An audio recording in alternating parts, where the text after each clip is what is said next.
This is the Texas OilField Review with host Jason Spiess. Coming to you from the epicenter of energy, my name is Jason Spiess, and this is the Texas OilField Review, heard on the Crude Life Media Network. On today's episode, we talk with Ron Jibson, retired chairman, Questar Corporation. In just a moment, part of our exclusive interview with Ron Jibson about America's shift towards natural gas.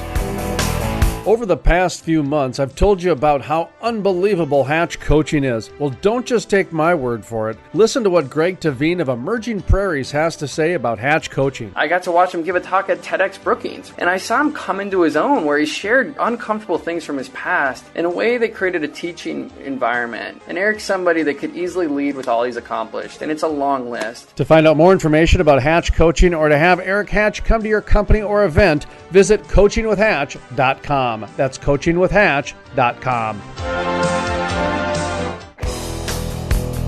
Welcome back to the Texas OilField Review, heard on the Crude Life Media Network. My name is Jason Spiess, and we are bringing you exclusive interviews from the heart of the shale revolution and the epicenter of energy.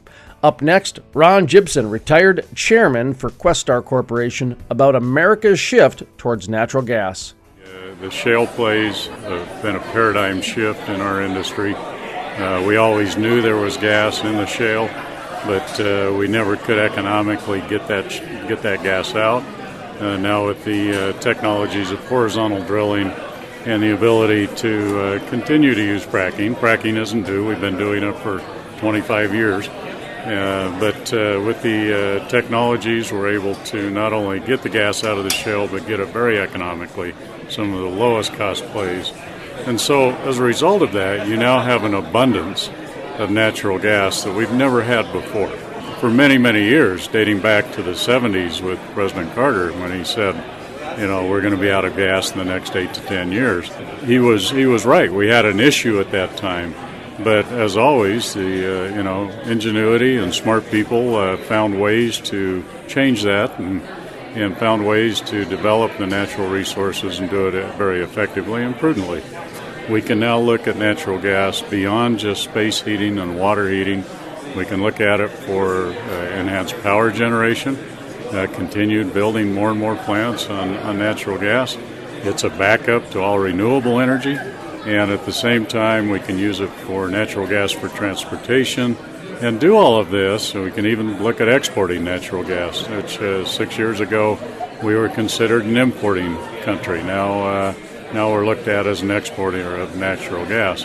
So I think you've got a situation where natural gas is certainly going to be an abundant, not a bridge fuel, it's going to be abundant foundation fuel, and it's very important to prudently and cautiously, we need to be careful as we partner with environmental concerns, but we can do that, and we can develop this resource and use it for much more, lessen our dependence on foreign oil, and be able to take care of our own in the country as we need to do, I think. To listen to the full-length interview with Ron Jibson or other Texas OilField Review features, visit thecrudelife.com. That's thecrudelife.com.